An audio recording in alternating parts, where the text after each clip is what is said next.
Langit Jakarta di luar mungkin penuh polusi dan kelembapan yang menyengat, tetapi di dalam kediaman Wijoyo, udara terasa sejuk, murni, dan beraroma bunga lili segar yang diimpor dari Belanda. Malam itu, alunan lembut kuartet gesek menjadi musik latar bagi denting gelas-gelas kristal yang berisi sampanye berwarna keemasan. Ini bukan sekadar pesta. Ini adalah penegasan status, sebuah ritual yang dipimpin oleh sang ratu rumah, Arini Wijoyo. Berdiri di dekat jendela besar yang memamerkan pemandangan kota berkelip seperti permadani berlian, Arini adalah perwujudan kesempurnaan. Gaun sutra berwarna zamrud memeluk tubuhnya yang ramping, dirancang khusus oleh desainer yang namanya hanya dibisikkan di kalangan elit. Kalung berlian melingkari lehernya, hadiah dari ayahnya saat ia mengambil alih divisi filantropi Wijoyo Group. Setiap gerakannya terukur. Setiap senyumnya adalah perpaduan antara kehangatan yang tulus dan jarak yang tak tersentuh. Ia adalah bulan, dan para tamu adalah bintang-bintang yang mengorbit di sekelilingnya. Di sisinya, selalu, adalah Bramantio, suaminya. Bram, dalam setelan Tom Ford yang dijahit sempurna, tampak seperti dewa Yunani yang turun ke bumi. Rahangnya tegas, senyumnya mampu meluluhkan dewan direksi yang paling alot sekalipun. Ia menggenggam tangan Arini, sesekali membisikkan sesuatu yang membuat Arini tertawa kecil. Bagi siapapun yang melihat, mereka adalah pasangan emas, lambang cinta dan kekuasaan yang berjalan serasi. Arini, pestamu selalu menjadi buah bibir. Sapa seorang wanita parubaya, istri seorang pejabat, kipas tangannya berayun anggun. Dan Bram, kau semakin bersinar saja. Posisi direktur utama benar-benar cocok untukmu. Bram tertawa, tawa yang dalam dan penuh percaya diri. Itu semua berkat istri saya, Bu. Tanpa dukungannya, saya hanya butiran debu. Jawabnya, mengeratkan genggaman pada pinggang Arini. Arini tersenyum, senyum bangga seorang seniman yang memandang mahakaryanya. Dalam benaknya, Bram memanglah mahakaryanya. Ia ingat saat pertama kali bertemu dengannya 8 tahun lalu. Bram hanyalah seorang manajer pemasaran junior yang cerdas dan ambisius di salah satu anak perusahaan Wijoyo. Arini, yang saat itu baru kembali dari pendidikannya di Swiss, melihat percikan api dalam dirinya.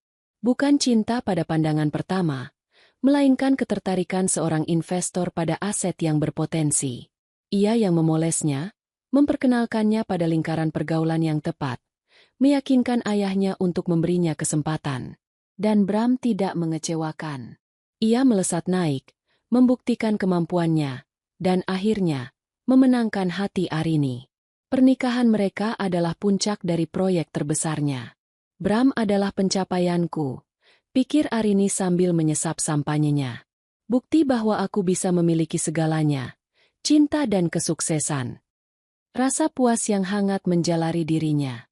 Ia telah membangun surga ini, rumah ini, pesta ini, suami yang dipuja-puja ini, semuanya adalah bagian dari kerajaannya. Namun, bahkan di surga yang paling sempurna sekalipun, seekor ular bisa saja bersembunyi. Saat Bram sedang berbincang dengan beberapa kolega bisnis, Arini melihatnya. Sebuah gerakan kecil yang hampir tak terlihat. Tangan Bram merogoh saku celananya, mengeluarkan ponselnya sekejap, hanya untuk melirik layar sebelum memasukkannya kembali. Dahinya sedikit berkerut. Senyumnya goyah selama sepersekian detik. Itu bukan kali pertama Arini melihatnya. Dalam beberapa bulan terakhir, Bram menjadi lebih sering, lembur. Rapat-rapat, mendadak. Di akhir pekan menjadi semakin sering. Arini, yang percaya pada kemitraan dan ruang pribadi, selalu menepis keraguan kecil yang muncul. Bram sedang membangun warisannya. Tentu saja ia sibuk. Getaran lembut di pergelangan tangannya membuyarkan lamunannya. Arloji pintarnya menampilkan notifikasi dari aplikasi perbankan. Sebuah transaksi baru saja terjadi di kartu kredit tambahan atas nama Bramantio. Kartu platinum tak terbatas yang ia berikan sebagai hadiah ulang tahun pernikahan. Arini membukanya dengan santai. Mengira itu mungkin tagihan makan malam bisnis atau pembelian daring biasa. Terima kasih atas transaksi Anda di Mahkota Permata. Sejumlah 150 juta rupiah telah berhasil dibebankan pada kartu Anda. Dahi Arini berkerut. Mahkota permata? Ia tidak pernah mendengar toko itu. Dari namanya, ia bisa menebak itu adalah toko perhiasan. Tapi bukan jenis toko yang ia atau lingkaran pergaulannya kunjungi. Toko-toko mereka lebih butik, lebih personal, dengan nama-nama Eropa. Dan jumlahnya cukup signifikan untuk sebuah pembelian impulsif. Ia mencari Bram dengan matanya. Suaminya itu sudah selesai dengan para kolega dan kini sedang mengambil segelas minuman lagi di bar. Arini menghampirinya, gerakannya tetap anggun, wajahnya tetap tenang, tapi di dalam, sebuah mesin analitis mulai bekerja. "Mas," panggilnya lembut. Bram berbalik, senyumnya kembali merekah. "Ya, sayang, kamu butuh sesuatu." "Aku baru saja dapat notifikasi," kata Arini. Nadanya santai, seolah membicarakan cuaca. "Dari Mahkota Permata. Kamu beli sesuatu." Untuk sesaat, hanya sesaat, Arini melihatnya. Kepanikan yang melintas di mata Bram secepat kilat. Tapi Bram adalah seorang profesional. Ia menutupinya dengan tawa kecil yang dibuat-buat. "Ah, kamu ini. Harusnya itu jadi kejutan," katanya, menarik Arini sedikit menjauh dari keramaian bar. "Aku melihat sesuatu yang cantik di sana, dan itu langsung mengingatkanku padamu." "Kejutan?" Arini mengangkat alis. "Ulang tahunku masih 4 bulan lagi. Mas, ulang tahun pernikahan kita juga sudah lewat." "Justru karena itu," Bram berbisik, suaranya terdengar intim dan meyakinkan. "Apa aku perlu alasan khusus untuk membelikan istriku yang paling cantik di dunia sebuah hadiah? Anggap saja itu hadiah karena kamu sudah menjadi dirimu yang luar biasa." Ia mencium kening Arini, sebuah gestur yang terasa sedikit terlalu teatrikal. Arini menatap mata suaminya, mencari kebenaran di sana. Ia ingin percaya. Oh, betapa ia sangat ingin percaya.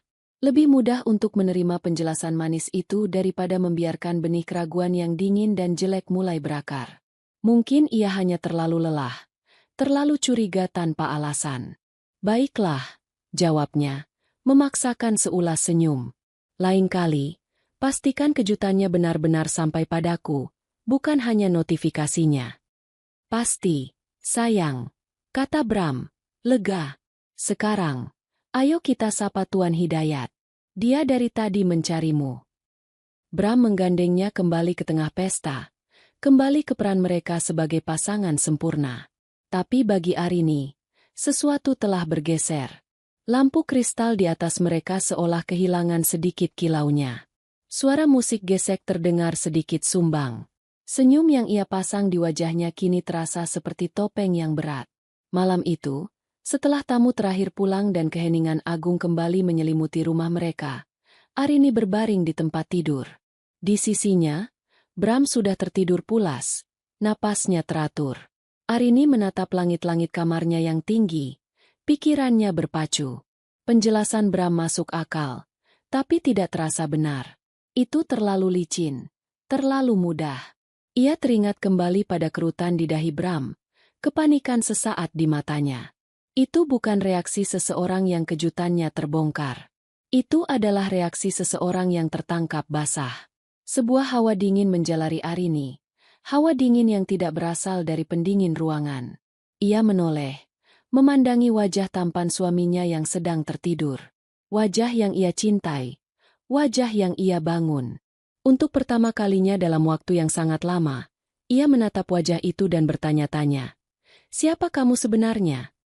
Surga yang ia bangun dengan bangga, malam itu, untuk pertama kalinya, terasa seperti dibangun di atas pondasi yang rapuh dan penuh kebohongan.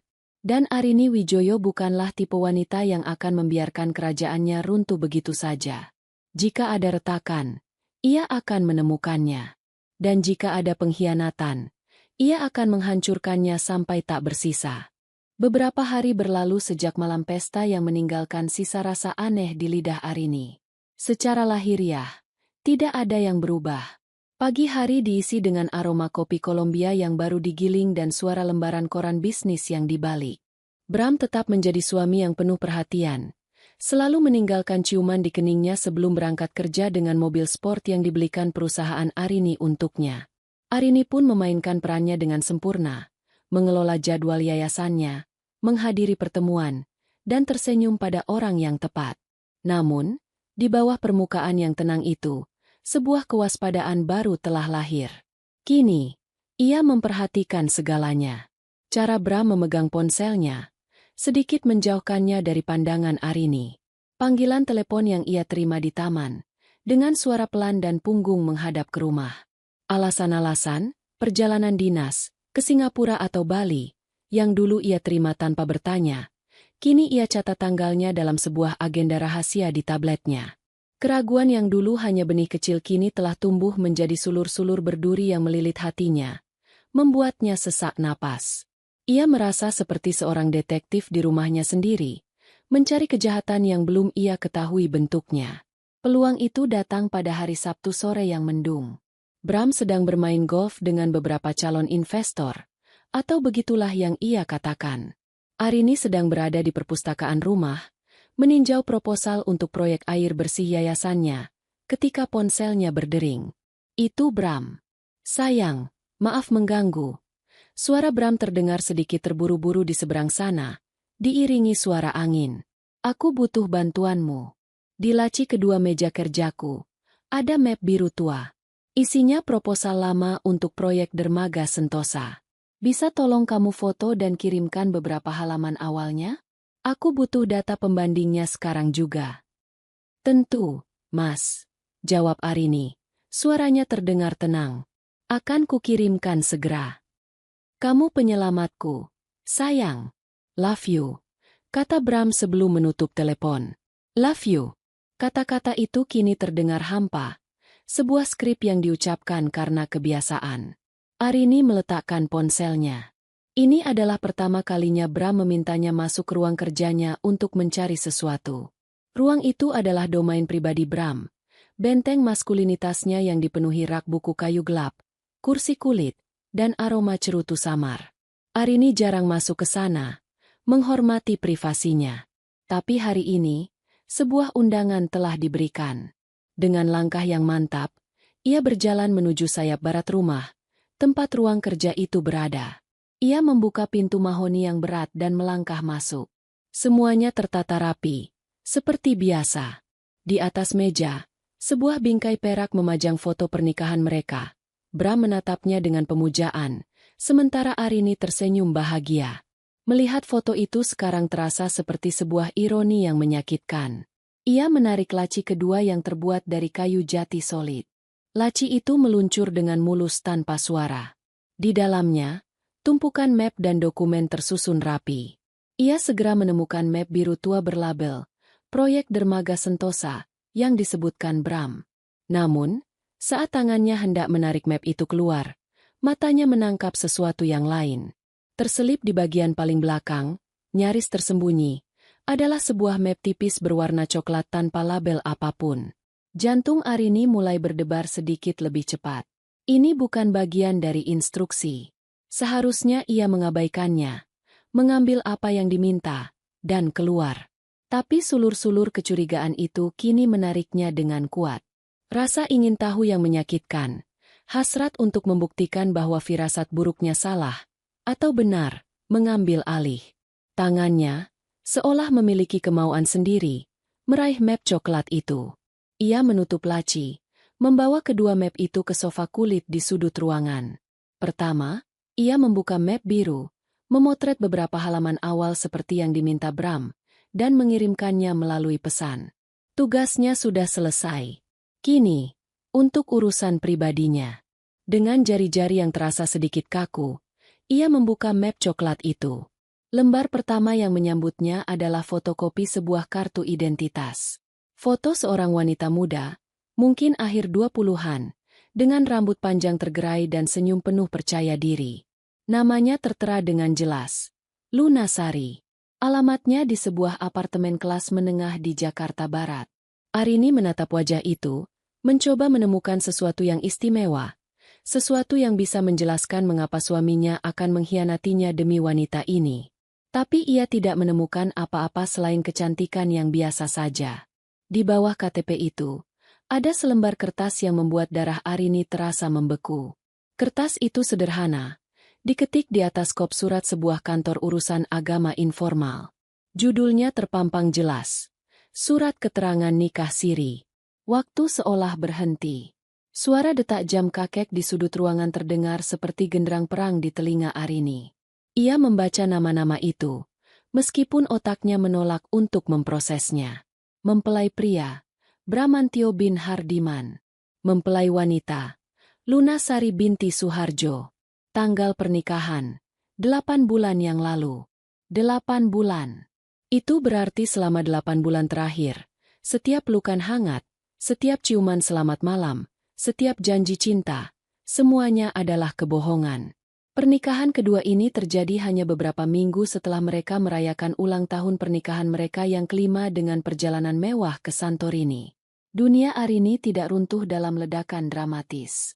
Sebaliknya, dunia itu pecah menjadi kepingan-kepingan es yang tajam dalam keheningan yang memekakan telinga.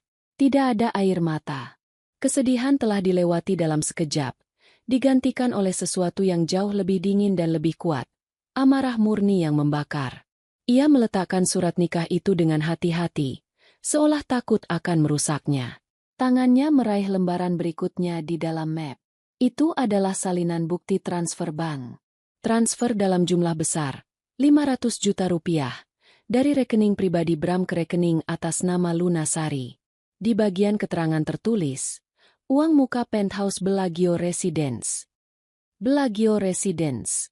Salah satu bangunan apartemen paling mewah dan paling baru di pusat kota, tempat para ekspatriat dan sosialita baru memamerkan kekayaan mereka. Jadi, bukan hanya pernikahan rahasia. Suaminya telah menggunakan uang yang ia dapatkan dari keluarga Arini untuk membelikan istri barunya sebuah istana di langit. Perhiasan dari mahkota permata. Gria Tawang di Bellagio. Pernikahan siri. Kepingan-kepingan teka-teki itu kini menyatu, membentuk gambaran pengkhianatan yang begitu lengkap dan begitu hina. Jadi ini semua balasanmu. Bisiknya pada ruangan yang kosong. Uang keluargaku. Kerja keras ayahku. Kau pakai untuk membangun surga bagi pelacur itu. Ia tidak berteriak. Ia tidak membanting barang. Arini Wijoyo tidak dididik untuk kehilangan kendali. Sebaliknya, sebuah ketenangan yang menakutkan menyelimutinya. Otaknya yang biasanya sibuk dengan strategi filantropi dan manajemen acara, kini beralih fungsi. Ia menjadi seorang jenderal perang, memetakan medan pertempuran dalam pikirannya. Dengan gerakan yang presisi, ia mengeluarkan ponselnya. Ia meletakkan setiap dokumen di atas meja kayu yang mengilap, satu persatu, dan memotretnya dari berbagai sudut. KTP Luna. Surat nikah siri. Bukti transfer. Klik. Klik, klik. Suara rana kameranya adalah satu-satunya bunyi di ruangan itu. Terdengar seperti paku yang ditancapkan ke peti mati pernikahan mereka. Setelah selesai, ia menyusun kembali semua dokumen itu ke dalam map coklat, persis seperti semula. Ia menyelipkannya kembali ke bagian paling belakang laci, di belakang map biru. Ia menutup laci itu. Tidak ada satupun barang yang bergeser dari tempatnya. Seolah-olah tidak ada yang terjadi. Seolah-olah hatinya tidak baru saja dicabik-cabik dan dibekukan menjadi es. Beberapa jam kemudian, Bram pulang. Ia masuk rumah dengan senyum cerah. Kulitnya sedikit lebih gelap karena matahari. Aku pulang, sayang. Serunya. Arini muncul dari ruang keluarga. Sebuah buku tergeletak di pangkuannya. Senyum tipis tersungging di bibirnya. Selamat datang kembali, Mas. Bagaimana permainan golfnya? Menang besar, kata Bram, menghampiri dan mencium pipinya. Ciuman itu terasa seperti sentuhan seekor reptil. Oh ya, terima kasih untuk fotonya tadi. Sangat membantu. Sama-sama, jawab Arini. Suaranya terdengar merdu seperti biasa. Bram menatapnya, tidak melihat apapun selain istri cantiknya yang sedang bersantai. Ia tidak melihat badai es yang mengamuk di balik mata yang tenang itu. Ia tidak tahu bahwa wanita di hadapannya bukan lagi istrinya, melainkan musuh bebuyutannya. Ia tidak sadar bahwa dengan kecerobohannya, ia tidak hanya membongkar rahasianya, tetapi juga telah menandatangani surat kematian bagi kehidupannya yang nyaman dan mewah. Malam itu, saat Bram tertidur di sampingnya, Arini tidak memejamkan mata. Ia menatap kegelapan, dan dalam kegelapan itu, sebuah rencana mulai terbentuk. Rencana yang dingin, kejam, dan metodis. Kau mengambil kehormatanku, Bram. Pikirnya, setiap kata terukir dalam es di benaknya. Kau mengambil kepercayaanku. Dan kau menggunakan uang keluargaku untuk membiayai kebohonganmu. Aku tidak akan hanya menceraikanmu. Aku akan mengambil kembali semuanya. Setiap sen. Setiap mobil. Setiap jabatan. Aku akan melucutimu hingga kau tidak punya apa-apa selain nama dan penyesalanmu. Kau telah membangun surga palsumu di atas kerajaanku. Sekarang, saksikan aku membakarnya hingga menjadi abu. Keesokan paginya, matahari terbit sama seperti hari-hari sebelumnya, menyinari tirai sutra di kamar tidur utama kediaman Wijoyo. Bramantio menggeliat, lalu berbalik untuk memeluk istrinya. Ia mendapati Arini sudah terjaga, duduk bersandar di kepala ranjang. Sebuah tablet menyala di pangkuannya. Cahaya dari layar memantulkan kilau dingin di matanya. Pagi, sayang. Sapa Bram dengan suara serak khas orang baru bangun tidur. Sudah sibuk saja. Ia mencoba mencium bahu Arini, namun Arini bergerak sedikit, seolah sedang menyesuaikan posisi duduknya. Pagi, Mas. Aku sedang membaca beberapa email. Jawab Arini, suaranya datar dan tenang. Terlalu tenang. Sarapan sudah siap di bawah. Bram tidak menangkap pergeseran subtil itu. Baginya, ini adalah Arini yang biasa, efisien, teratur, selalu selangkah di depan. Ia bangkit dari ranjang, menuju kamar mandi, sambil bersiul kecil. Arini tidak menoleh. Ia menatap lurus ke layar tabletnya. Namun pikirannya tidak ada di sana. Pikirannya berada di medan perang yang baru saja ia ciptakan dalam benaknya. Setiap suara siulan Bram, setiap tetes air dari pancuran, terdengar seperti penghinaan. Setelah Bram berangkat kerja, dengan mobil yang akan segera ia lucuti, menuju kantor yang akan segera ia usir, keheningan di rumah mewah itu terasa berbeda.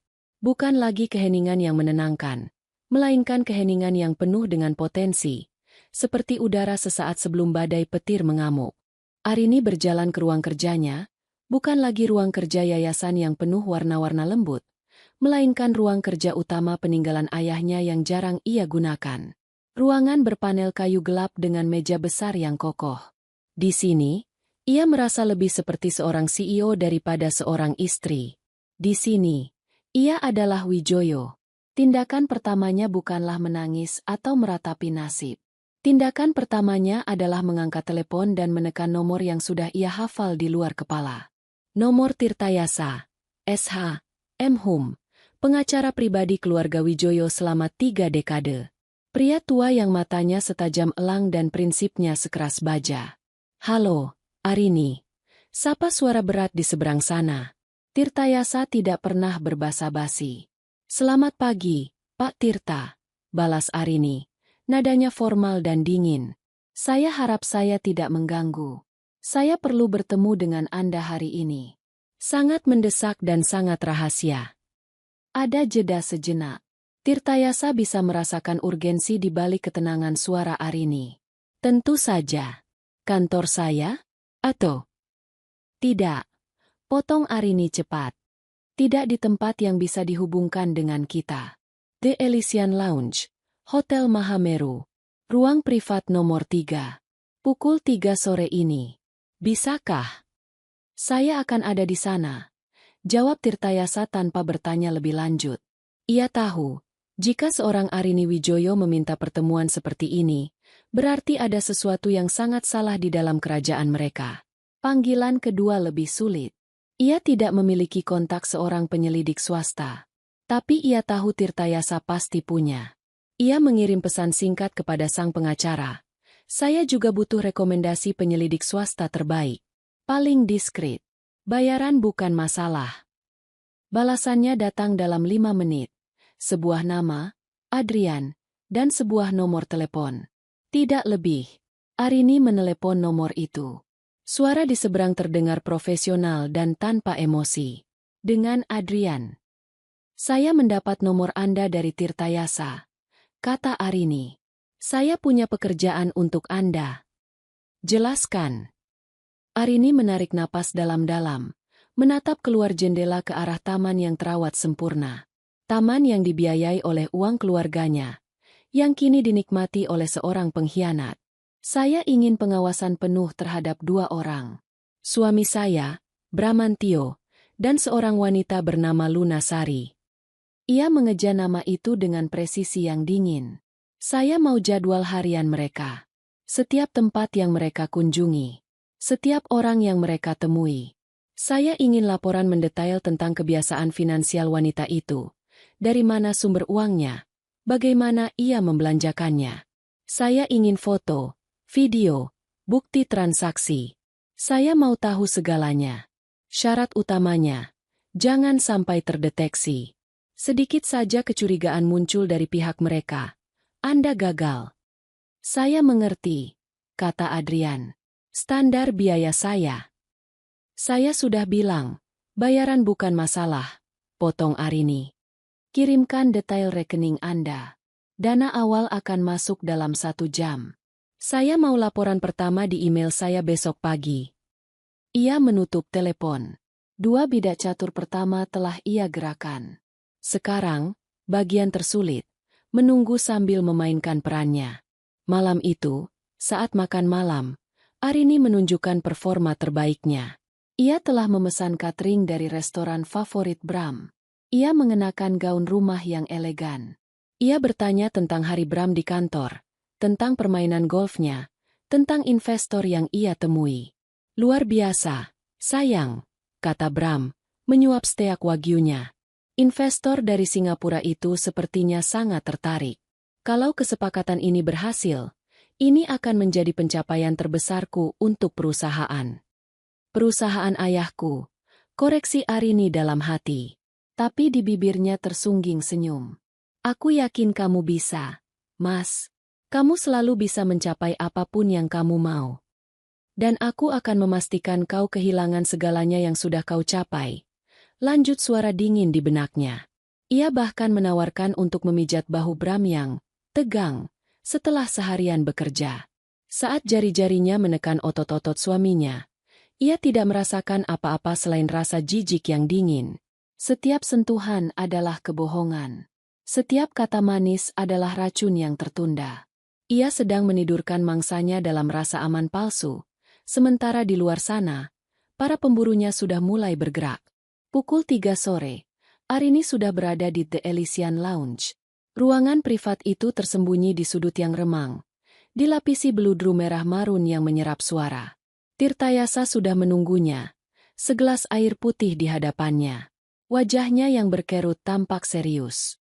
Arini, katanya sebagai sapaan. Arini duduk, menolak tawaran minum dari pelayan. Ia tidak membuang waktu. Ia meletakkan ponselnya di atas meja, membuka galeri, dan mendorongnya ke arah Tirtayasa. Lihat ini. Tirtayasa memasang kacamata bacanya.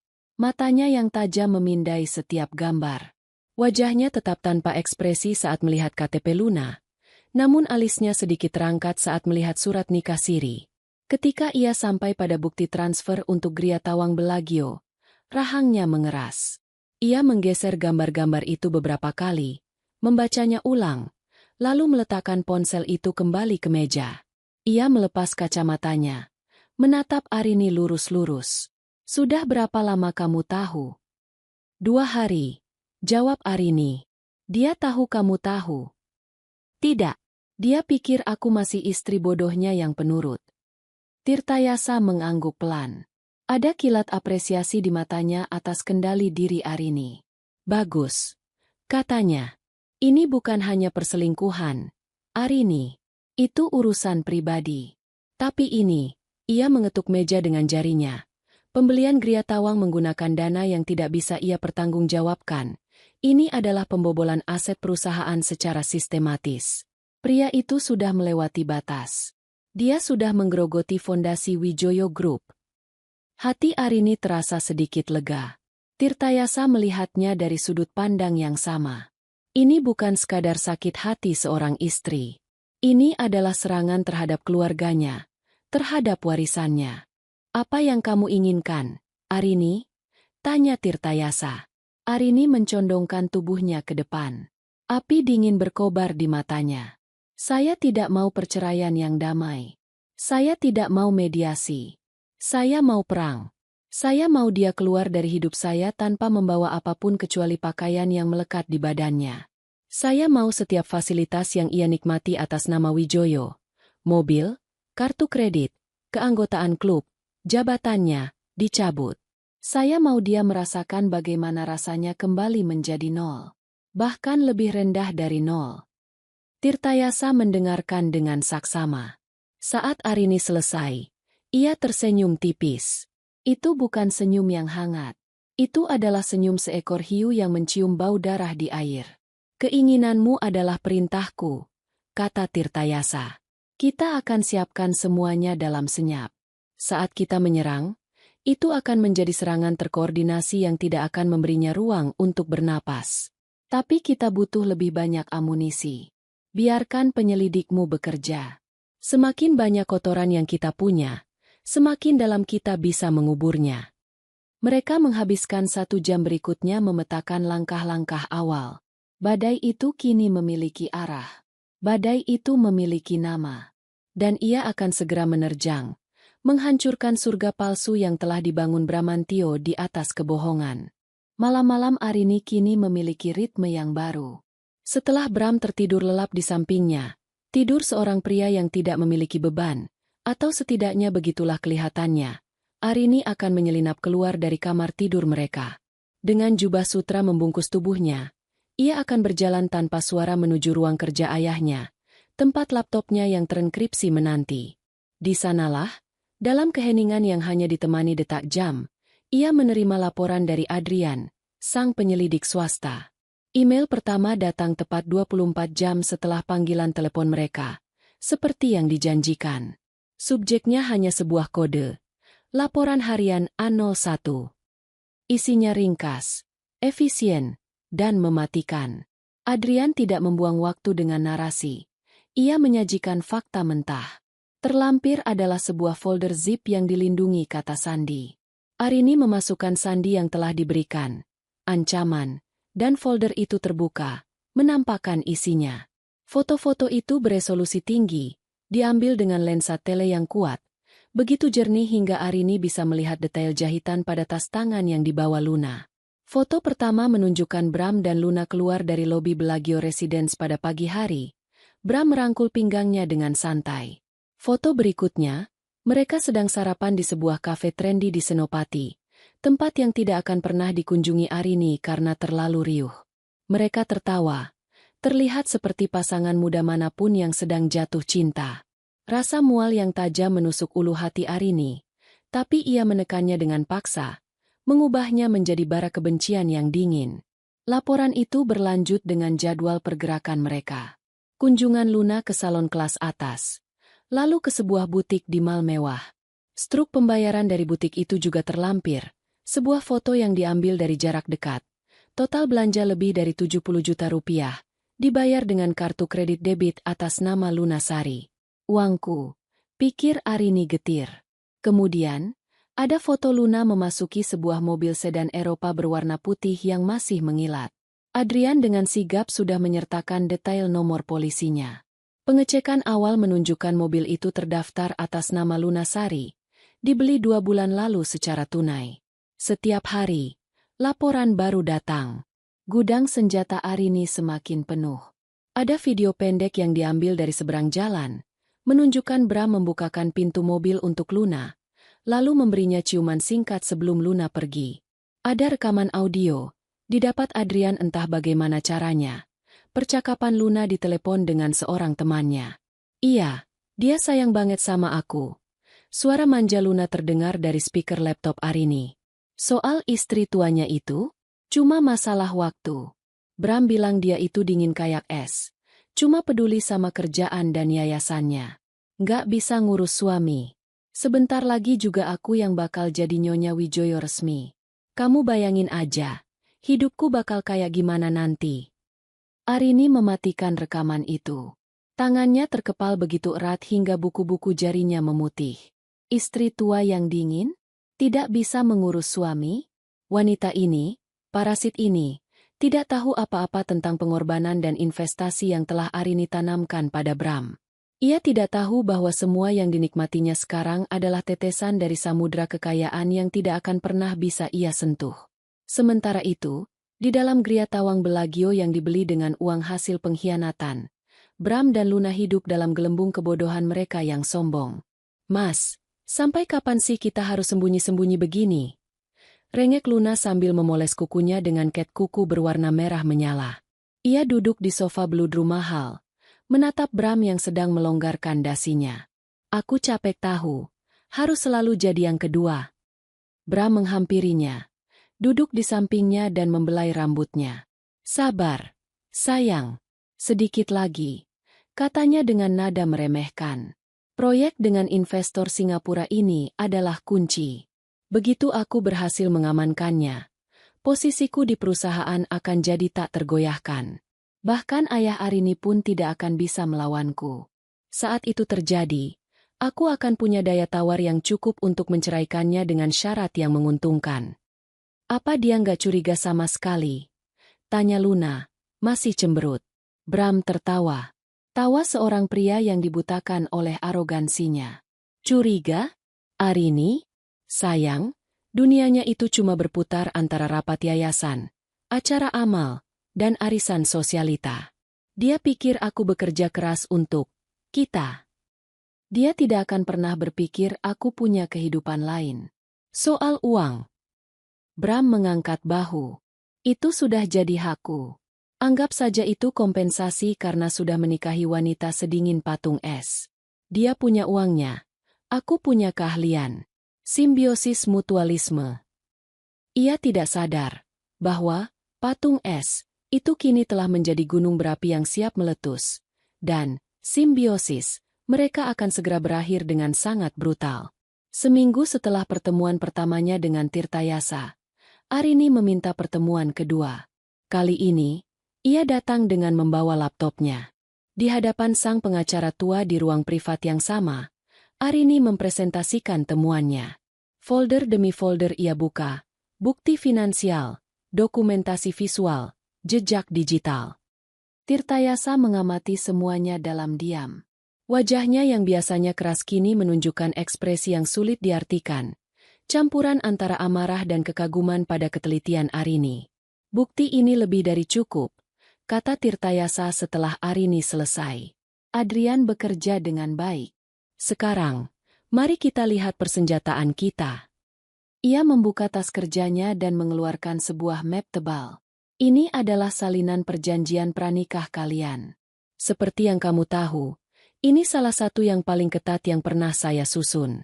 Disebutkan dengan jelas, semua aset yang dimiliki oleh keluarga Wijoyo dan olehmu secara pribadi sebelum, selama, dan setelah pernikahan, akan tetap menjadi milikmu sepenuhnya. Bramantio tidak berhak atas satu lembar saham pun. Saya tahu itu, kata Arini. Tapi ini bagian yang paling penting, lanjut Tirtayasa, menunjuk sebuah klausul. Ini adalah struktur kepemilikan aset. Rumah utama di Menteng, atas namamu. Villa di Puncak, atas nama perusahaan induk. Semua mobil mewah yang ia gunakan, termasuk yang ia pakai sehari-hari, adalah aset perusahaan yang dipinjamkan padanya sebagai fasilitas jabatan. Tirtayasa tersenyum dingin. Secara hukum, suamimu itu, Direktur Utama Wijoyo Group, hanya memiliki barang-barang pribadinya, sisa gaji di rekeningnya, dan utang kartu kredit jika ada. Dia adalah seorang karyawan dengan gaji sangat tinggi. Arini. Tidak lebih. Sebuah beban berat terangkat dari pundak Arini. Ia tahu ia terlindungi, tapi mendengar penegasan dari Tirtayasa membuatnya merasa memiliki kekuatan mutlak. Lalu, dana yang ia gunakan untuk wanita itu, tanya Arini. Itu adalah kail kita, jawab Tirtayasa. Matanya berbinar. Gaji dan bonusnya memang besar, Tapi tidak cukup untuk membiayai gaya hidup ganda semewah ini tanpa menarik dana dari pos-pos lain. Biaya representasi yang digelembungkan, anggaran perjalanan dinas fiktif, biaya konsultan, yang masuk rekening cangkang. Ini bukan lagi perselingkuhan. Ini adalah penggelapan dana perusahaan. Sebuah pelanggaran berat terhadap tugas fidusianya sebagai direktur. Ini adalah alasan yang tak terbantahkan untuk pemecatan seketika dan, jika kita mau, tuntutan pidana. Arini merasakan gelombang kekuatan yang dingin mengalir di dalam dirinya. Semua senjata telah terkumpul. Peta kelemahan musuh telah terbentang di hadapannya. Ia bukan lagi korban yang terluka. Ia adalah seorang komandan di malam sebelum penyerangan, memegang semua kartu truf di tangannya. Bagus, kata Arini. Suaranya mantap. Kita sudah punya semua yang kita butuhkan. Sekarang, kita susun rencana penyerangannya. Bertahap, metodis, dan tanpa ampun. Tirtayasa mengangguk setuju. Kita mulai dari mana, Jenderal? Tanyanya, sebuah panggilan baru yang terasa sangat pas. Arini terdiam sejenak, menatap kosong ke dinding beludru merah. Pikirannya memutar kembali kesombongan Bram, keyakinannya bahwa uang adalah haknya. Kita mulai dari apa yang paling ia anggap remeh, tapi merupakan sumber dari semua kekuasaannya. Jawab Arini, matanya kini berkilat berbahaya. Kita mulai dari keran uangnya. Senin pagi, hari dimulainya perang, meskipun hanya satu pihak yang menyadarinya. Arini bangun sebelum fajar, bukan karena gelisah, melainkan karena fokus yang tajam. Sementara Bram masih terlelap, ia duduk di depan meja riasnya yang terbuat dari kayu eboni, bukan untuk berdandan, melainkan untuk menandatangani surat perintah eksekusi. Serangannya tidak dilancarkan dengan teriakan atau amarah, melainkan dengan ketukan jari yang tenang di atas layar tabletnya. Email pertama ditujukan kepada manajer hubungan prioritas di bank utama keluarganya. Subjek, tinjauan keamanan akun prioritas, Wijoyo. Selamat pagi, Pak Surya. Menindaklanjuti kemungkinan adanya aktivitas tidak wajar pada akun saya meminta agar semua kartu kredit tambahan dan fasilitas debit yang terhubung dengan akun utama saya, khususnya yang dipegang oleh saudara Bramantio, untuk segera dibekukan sementara per hari ini, pukul 10 WIB, dengan alasan audit keamanan internal. Mohon konfirmasinya jika sudah dilaksanakan. Terima kasih. Hormat saya, Arini Wijoyo. Email kedua, yang telah ia konsep bersama Tirtayasa, dikirim ke Direktur Keuangan Wijoyo Group, seorang loyalis keluarga. Subjek, urgent, efisiensi dan penggantian fasilitas perusahaan. Selamat pagi, Bu Ratna. Sesuai arahan Dewan, yang diwakili oleh saya dan Pak Tirtayasa, dan dalam rangka efisiensi anggaran serta pembaruan sistem, kami meminta agar semua kartu kredit korporat yang saat ini dipegang oleh jajaran direksi, termasuk Direktur Utama, untuk dinonaktifkan sementara mulai hari ini, pukul 10 waktu Indonesia Barat. Kartu baru dengan limit yang disesuaikan akan diterbitkan setelah proses audit selesai. Tolong sampaikan ini sebagai kebijakan baru yang berlaku untuk semua. Terima kasih atas kerjasamanya. Arini Wijoyo. Ia mengirim kedua email itu sebelum pukul 7 pagi.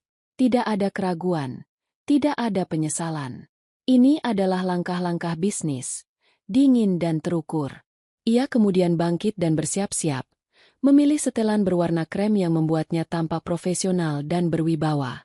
Saat sarapan, Bram turun dengan wajah ceria, sama sekali tidak menyadari pedang tak kasat mata yang menggantung di atas kepalanya. Hari ini aku ada janji makan siang penting, setelah itu mungkin aku akan mampir ke mal sebentar, katanya sambil mengoleskan selai pada rotinya. Luna lagi ingin lihat ikut jam tangan model baru. Arini mengangkat pandangannya dari cangkir tehnya, menatap lurus ke mata suaminya. Oh ya? Semoga kamu dapat yang bagus, katanya dengan senyum tipis yang tidak mencapai matanya. Nikmatilah jendela toko untuk terakhir kalinya, Bramantio, pikirnya. Karena hanya itu yang bisa kamu lakukan hari ini, melihat, tapi tidak bisa memiliki. Pukul 2 siang, di sebuah butik jam tangan mewah di Plaza Indonesia, skenario yang telah Arini bayangkan mulai terwujud. Udara di dalam butik terasa sejuk dan beraroma mahal. Luna, Dengan kacamata hitam besar bertengger di kepalanya, menunjuk sebuah jam tangan wanita bertabur berlian di dalam etalase kaca. "Aku mau yang itu, Mas," katanya dengan nada manja yang dibuat-buat. "Cantik banget, kan?" Bram, dalam puncak kesombongannya, tersenyum lebar. "Apapun untukmu, sayang." Ia memberi isyarat pada seorang pramuniaga yang segera menghampiri dengan membungkuk hormat. "Tolong keluarkan yang itu. Kami ambil." Pramuniaga itu dengan hati-hati mengeluarkan jam tangan tersebut dan meletakkannya di atas nampan beralas bludru. Harganya tertera di label kecil, 480 juta rupiah. Bram bahkan tidak berkedip. Ini adalah cara termudah untuk membuat Luna senang dan, yang lebih penting, untuk menegaskan kekuasaannya. Setelah proses administrasi singkat, tibalah saat pembayaran. Bram mengeluarkan dompetnya dan dengan gerakan teatrikal, menyodorkan kartu kredit platinum tak terbatasnya, kartu hitam legam yang menjadi simbol statusnya. Kartu yang diberikan Arini. Pramuniaga itu mengambilnya, menggeseknya di mesin EDC. Hening sejenak. Lalu, sebuah kerutan muncul di dahinya. Ia menggeseknya lagi. Hasilnya sama. "Mohon maaf, Bapak," katanya dengan suara pelan, berusaha menjaga profesionalisme. "Sepertinya ada sedikit kendala dengan kartunya. Mungkin Bapak bisa mencoba kartu lain." Wajah Bram yang tadinya berseri-seri langsung berubah masam. "Kendala? Tidak mungkin. Coba lagi," perintahnya. Nadanya sedikit tajam. Pramuniaga itu menurut. "Masih sama, Pak. Transaksi ditolak." Wajah Luna mulai menunjukkan kekesalan. Beberapa pengunjung lain di butik itu mulai melirik ke arah mereka. Rasa malu yang panas mulai menjalar di leher Bram. "Baik," katanya dengan gigi terkatup. Ia mengeluarkan kartu kredit korporatnya. Kartu Wijoyo Group yang sama prestisiusnya. "Pakai yang ini." Kartu itu digesek. Hasilnya, bisa ditebak, sama saja. "Ditolak, Pak." Kini, bukan hanya pramuniaga itu yang menatapnya aneh. Manajer butik mulai mendekat. Luna menatap Bram dengan pandangan tak percaya. "Mas, ada apa ini? Kamu nggak lupa bayar tagihan, kan?" bisiknya, penuh tuduhan. "Tentu saja tidak," bentak Bram pelan. Kini benar-benar panik. "Beri saya waktu sebentar." Ia berjalan cepat ke sudut butik, mengeluarkan ponselnya. Keringat dingin mulai membasahi pelipisnya. Ia menelepon nomor layanan prioritas banknya. Setelah melewati verifikasi keamanan, ia langsung menyemprot operator di seberang sana. "Kartu saya ditolak di butik. Ada apa dengan sistem kalian? Ini sangat memalukan." Suara operator wanita itu terdengar tenang dan terlatih. "Mohon maaf atas ketidaknyamanannya, Bapak Bramantio. Menurut data kami, semua fasilitas kredit yang terhubung dengan akun utama atas nama Nyonya Arini Wijoyo memang sedang dalam status pembekuan sementara sejak pukul 10 pagi tadi." "Dibekukan? Atas alasan apa?" tanya Bram, suaranya meninggi. "Atas permintaan langsung dari pemegang akun utama, Nyonya Arini, untuk keperluan tinjauan keamanan, Pak." Dunia Bram seakan berputar. "Arini? Kenapa Arini melakukan ini?" Dengan tangan gemetar, ia menutup telepon dan segera menghubungi Direktur Keuangan, Bu Ratna. "Bu Ratna, kartu korporat saya tidak bisa digunakan. Apa ada masalah?" "Oh, selamat siang, Pak Bram," jawab Bu Ratna dengan nada yang dibuat sesantai mungkin. "Betul, Pak. Sesuai memo dari Bu Arini pagi ini, ada kebijakan baru. Semua kartu korporat direksi sementara dinonaktifkan untuk pembaruan sistem dan penyesuaian limit. Kartu baru akan kami distribusikan minggu depan. Mohon maklum ya, Pak. Ini berlaku untuk semua. Kok? Berlaku untuk semua. Sebuah kebohongan korporat yang rapi. Bram tahu itu. Ini bukan kebetulan. Ini adalah serangan." Ia kembali ke konter dengan wajah pucat. Luna menatapnya dengan marah. Manajer butik tersenyum kaku. "Jadi, bagaimana, Pak?" Bram menelan ludahnya yang terasa pahit. "Sepertinya ada masalah dengan bank saya. Kita kembali lagi lain kali. Ia berbalik dan berjalan keluar dari butik itu, diikuti oleh Luna yang mendengus kesal. Mereka berjalan melewati deretan etalase mewah dalam keheningan yang memalukan. Ini adalah Walk of Shame terpanjang dalam hidup Bram. Jadi, sembur Luna begitu mereka cukup jauh dari butik. Apa maksudnya semua ini? Kamu bilang kamu punya uang tak terbatas. Kenapa kita harus dipermalukan seperti itu? Aku tidak tahu. Ada masalah teknis. Elak Bram. Suaranya terdengar lemah bahkan di telinganya sendiri. Masalah teknis atau istrimu sudah tahu? Tuding Luna, matanya menyipit. Ini pasti ulahnya, kan? Pertengkaran pertama mereka yang sesungguhnya meletus di tengah keramaian mal, dipicu oleh runtuhnya ilusi kekayaan tak terbatas. Fondasi hubungan mereka yang terbuat dari uang mulai menunjukkan retakan pertamanya. Jauh dari sana, di sebuah aula hotel bintang 5, Arini sedang berdiri di atas panggung, memberikan kata sambutan dalam sebuah acara penggalangan dana untuk yayasannya. Ia tampak anggun, penuh welas asih, berbicara tentang pentingnya memberi harapan. Di tengah pidatonya, ponselnya yang diletakkan di podium bergetar pelan. Sebuah pesan singkat dari Tirta Yasa. Fase 1 berhasil. Arini berhenti sejenak, mengambil jeda dramatis dalam pidatonya. Ia tersenyum lembut kepada para hadirin, sebuah senyum yang mereka tafsirkan sebagai tanda kehangatan. Namun, di dalam hatinya, senyum itu memiliki makna lain. Itu adalah senyum kemenangan. Ini baru guncangan pertama, Bram, pikirnya sambil melanjutkan pidatonya. Tunggu sampai aku meruntuhkan seluruh bangunanmu. Batu demi batu. Malam itu, Bram pulang ke rumah dengan aura gelap yang mengikutinya seperti bayangan.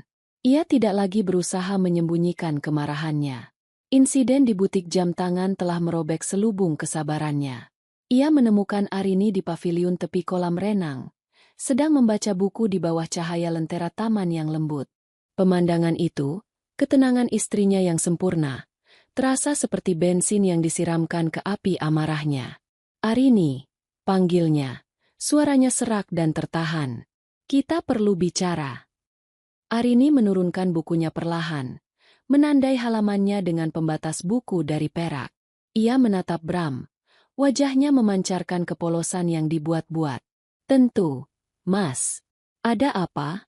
Kamu kelihatan tegang. Jangan pura-pura tidak tahu, bentak Bram. Akhirnya kehilangan kendali. Kamu yang membekukan kartu-kartuku, kan? Kebijakan baru di kantor itu juga pasti kerjaanmu. Apa maksudnya semua ini? Ia berdiri menjulang di hadapan Arini, mencoba menggunakan postur tubuhnya untuk mengintimidasi. Tapi Arini tidak gentar. Ia tetap duduk, menatap suaminya dengan sorot mata yang sulit diartikan, campuran antara kekecewaan dan belas kasihan palsu. Mas, duduklah. Kenapa kamu menuduhku seperti itu? Katanya dengan suara lembut yang justru semakin memancing emosi Bram. Aku sudah jelaskan. Pihak bank meneleponku pagi itu. Mereka bilang ada beberapa percobaan phishing yang mencurigakan yang menargetkan akun kita. Tentu saja aku panik. Aku minta mereka bekukan sementara demi keamanan. Demi keamanan uang kita. Ia menekankan kata, kita, dengan halus. Soal kebijakan kantor. Itu arahan langsung dari Papa melalui Pak Tirta. Beliau bilang, setelah melihat laporan keuangan kuartal lalu, perlu ada efisiensi serentak di semua lini. Aku pikir kamu sebagai direktur utama sudah diberitahu lebih dulu. Maaf ya, kalau ternyata komunikasinya terlewat. Seharusnya aku meneleponmu langsung. Setiap kata adalah kebohongan yang dibungkus dengan logika korporat yang sempurna. Alasan-alasannya begitu masuk akal. Begitu rapi, hingga Bram tidak punya celah untuk membantah tanpa menelanjangi dirinya sendiri. Bagaimana ia bisa bilang, aku tahu kamu bohong karena aku tidak bisa membelikan jam tangan untuk istri siriku. Ia terperangkap. Arini telah membangun sangkar dari logika dan kepura-puraan, dan Bram baru saja berjalan masuk ke dalamnya. Aku tidak percaya ini, desis Bram. Suaranya kini terdengar lebih seperti kekalahan daripada kemarahan. Ia terduduk di kursi di seberang Arini, Kepalanya berdenyut. Sudahlah, Mas. Mungkin ini hanya miskomunikasi, kata Arini, bangkit dan mengusap bahu suaminya. Sebuah sentuhan yang membuat kulit Bram meremang. Hanya beberapa hari. Nanti semuanya akan kembali normal. Normal yang baru, tambahnya dalam hati. Beberapa hari berikutnya adalah neraka bagi ego Bramantio. Tanpa kartu kredit tak terbatas, ia harus hidup dari uang tunai yang tersisa di dompetnya. Tanpa mobil sport perusahaan, ia terpaksa mengendarai mobil pribadinya yang sudah 5 tahun tidak ia sentuh. Sebuah sedan Jepang yang di mata lingkarannya setara dengan gerobak. Setiap pagi, saat ia keluar dari mobil itu di lobi Wijoyo Group, ia bisa merasakan tatapan para karyawan lain, tatapan yang penuh tanda tanya dan gosip tersembunyi. Ia merasa dilucuti. Tapi ia berpikir, ini hanyalah badai kecil. Ia hanya perlu bertahan. Ia salah besar. Ini baru gerimis sebelum badai yang sesungguhnya. Pukulan kedua datang pada hari Jumat siang. Bram sedang berjalan tergesa-gesa melintasi lobi utama kantor yang megah. Hendak pergi makan siang. Sebuah pelarian untuk bertemu Luna dan meyakinkannya bahwa semuanya akan baik-baik saja. Saat itulah, 3 orang pria berbadan tegap dalam seragam safari berwarna biru dongker mencegat langkahnya. Di dada mereka tersemat logo Wijoyo Group. Selamat siang, Bapak Bramantio. Sapa pria yang di tengah, suaranya datar dan profesional. Ya, ada apa? Jawab Bram ketus. Tidak punya waktu untuk basa-basi. Kami dari Divisi Manajemen Aset Wijoyo Group, Pak, lanjut pria itu. Sama sekali tidak terintimidasi oleh nada suara Bram. Sesuai dengan memo internal nomor 11 Dir 8 2025, kami ditugaskan untuk menarik sementara kendaraan dinas dengan nomor polisi B1 Bram. Darah serasa surut dari wajah Bram. Mobil sport hitamnya yang terparkir angkuh di slot khusus direktur utama. Simbol utama kekuasaannya di gedung ini. Menarik? Atas dasar apa? Saya direktur utama di sini. Pria itu tidak gentar. Ia menyodorkan sebuah tablet. Ini surat perintahnya, Pak. Ditandatangani oleh Dewan Komisaris. Kendaraan akan ditarik untuk keperluan audit fisik dan valuasi ulang seluruh aset bergerak perusahaan. Mohon kerjasamanya untuk menyerahkan kunci kontak. Semua mata di lobi kini tertuju pada mereka. Para resepsionis, satpam, karyawan yang lalu lalang, semuanya berhenti untuk menyaksikan drama yang sedang berlangsung. Ini adalah penghinaan publik tingkat tertinggi. Saya tidak akan menyerahkannya, geram Bram. Pria itu memberi isyarat kepada 2 orang satpam yang berjaga di dekat pintu. Mereka mendekat, berdiri mengapit Bram. Postur mereka jelas menunjukkan mereka akan menjalankan perintah atasan mereka, yaitu manajemen aset, bukan Bram. Bram menatap sekeliling. Ia terisolasi. Dikalahkan. Dengan tangan gemetar karena marah dan malu, ia merogoh sakunya, menarik kunci mobil dengan logo kuda jingkrak itu, dan melemparkannya ke tangan si petugas. Terima kasih atas kerjasamanya, Pak, kata pria itu tanpa ekspresi, sebelum berbalik dan berjalan menuju pintu keluar, diikuti oleh anak buahnya. Bram hanya bisa berdiri mematung di tengah lobi. Napasnya memburu. Ia bisa mendengar bisik-bisik di sekelilingnya. Reputasinya yang ia bangun bertahun-tahun hancur berkeping-keping dalam waktu kurang dari 5 menit. Jika Bram berpikir hari itu tidak bisa lebih buruk lagi, ia kembali salah. Serangan ketiga, yang paling menghancurkan, datang tanpa suara, dalam bentuk kertas yang dingin dan legal. Sore itu, di Gria Tawang Belagio, saat Bram dan Luna sedang terlibat dalam pertengkaran sengit tentang insiden mobil, bel pintu mereka berbunyi. Luna membukanya dengan kesal, dan mendapati 2 orang pria berpakaian resmi berdiri di sana. Salah satunya membawa map besar. Selamat sore. Bisa bertemu dengan Bapak Bramantio atau Ibu Lunasari? Tanya pria itu, yang ternyata adalah seorang jurusita dari pengadilan negeri. Bram menghampiri pintu. Saya Bramantio. Ada apa? Pria itu menyerahkan sebuah amplop coklat tebal. Ini surat pemberitahuan sita jaminan atas properti ini, Pak. Sesuai penetapan pengadilan nomor 73 PDTG 2025, PN Jakarta PST. Bram merobek amplop itu dengan kasar. Matanya membelalak saat membaca dokumen di dalamnya. Dengan bahasa hukum yang kaku, surat itu menyatakan bahwa aset berupa 1 unit Gria Tawang di Bellagio Residence, atas nama Lunasari telah dibekukan sebagai objek sengketa dalam gugatan perdata yang diajukan oleh Nyonya Arini Wijoyo. Alasannya, aset tersebut diduga dibeli menggunakan dana yang merupakan bagian dari harta bersama tanpa persetujuan pihak penggugat, dan berpotensi merugikan hak-hak penggugat. Intinya, mereka tidak bisa menjual, menyewakan, atau bahkan menempati properti itu sampai kasusnya selesai, sebuah proses yang bisa memakan waktu bertahun-tahun. Mereka diusir secara hukum dari surga mereka. Ini tidak mungkin. Bisik Bram. Apa itu? Tuntut Luna, merebut kertas itu dari tangan Bram. Wajahnya berubah pucat saat ia membaca kata-kata, Sita Jaminan, dan Arini Wijoyo. Dia tahu, desis Luna.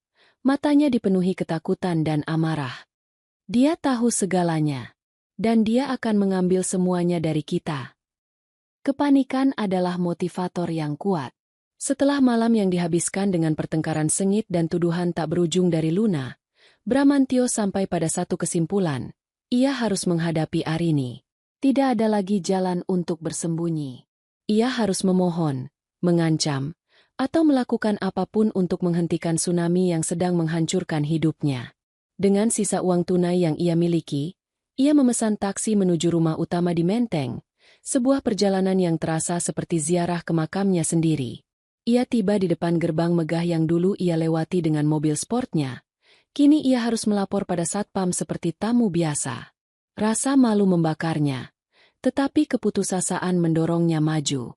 Ia menemukan Arini di ruang keluarga, duduk dengan tenang sambil menyesap teh pagi. Keberadaannya yang damai kontras dengan kekacauan yang berkecamuk di dalam diri Bram. Arini, serunya, suaranya parau. Hentikan semua ini. Aku mohon. Sita Jaminan, kau benar-benar ingin menghancurkanku. Arini meletakkan cangkirnya di atas piring kecil dengan denting pelan. Ia menatap Bram. Dan untuk pertama kalinya sejak semua ini dimulai, topeng kepolosan itu lenyap. Yang tersisa adalah tatapan sedingin es kutub. Tatapan seorang hakim yang sudah menjatuhkan vonis. Menghancurkanmu? Balas Arini. Suaranya rendah dan tajam. Apakah itu lebih kejam daripada seorang suami yang diam-diam menikahi wanita lain? Yang menggunakan uang hasil kerja keras keluarga istrinya untuk membelikan istana bagi pelacurnya? Jangan bicara padaku tentang kehancuran, Bram. Kamu yang memulainya. Bram terhuyung mundur seolah tertampar. Jadi benar. Dia tahu. Dia tahu segalanya. Arini, aku bisa jelaskan. Jelaskan. Arini tertawa, tetapi tidak ada humor dalam suara itu. Itu adalah suara pecahan kaca. Ia mengambil tablet dari meja di sampingnya, membukanya, dan memutarnya ke arah Bram. Di layar, terpampang foto beresolusi tinggi. Bram dan Luna sedang berciuman di lobi Bellagio Residence, tertanggal 3 minggu yang lalu. Jelaskan ini, Bram. Atau mungkin kamu mau menjelaskan surat nikah siri yang kamu simpan dengan rapi di laci mejamu.